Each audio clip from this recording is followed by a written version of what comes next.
Let's explore some more ways to uncover niche ideas. But before we get to it, here's a caveat. Many seem to believe they have to love a niche and be an expert in order to be able to build a site in the niche. That is not true. While it does help if you love working in a niche, there will only be so many sites you can build if you choose to build sites only in niches you love. After all, how many niches can someone really love and be an expert in?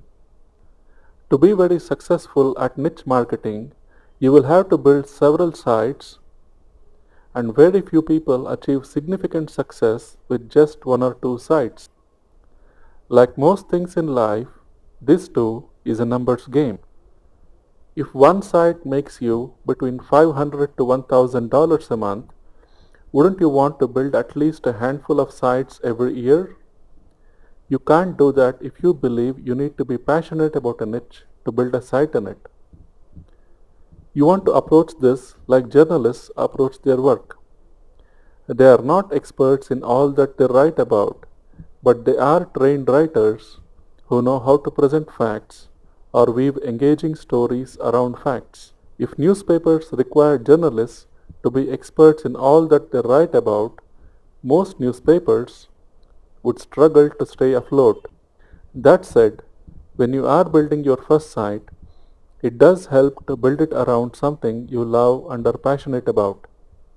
But once you have built one or two sites, you would possibly need to look around for more niche ideas, even those that never was of the slightest bit of interest to you in the past. You may be able to build a site around things you really love doing or are an expert in. You can uncover some ideas just by asking a few simple questions. What's your job? What are you good at? What are your hobbies, interests, and passions? What were your interests when you were a few years younger? What is it you love to do with your free time? What are your friends' hobbies and interests? Instead of focusing just on your own hobbies, which is bound to be a small number, you can instead focus on building sites about other people's hobbies. That way, you can have scores upon scores of potential ideas to look at. Here's a site you might want to explore. It's about popular hobbies. discoverahobby.com. If you want to look at a much bigger list of hobbies, you might want to look at this Wikipedia page. There are so many hobbies listed here. For instance, if you draw or paint and know a thing or two about art, you might be able to build a site around artist supplies. There are so many products you can sell.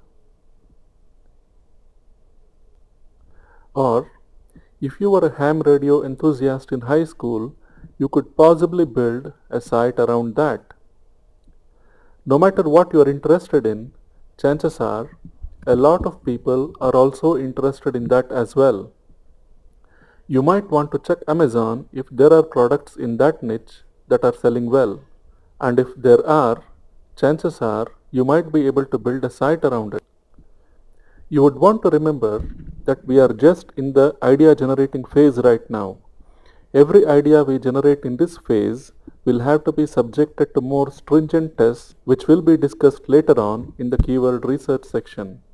It's also possible that even though you love something and consider yourself an expert on the topic, that niche might turn out to be extremely competitive and you may not be able to build a site in the niche.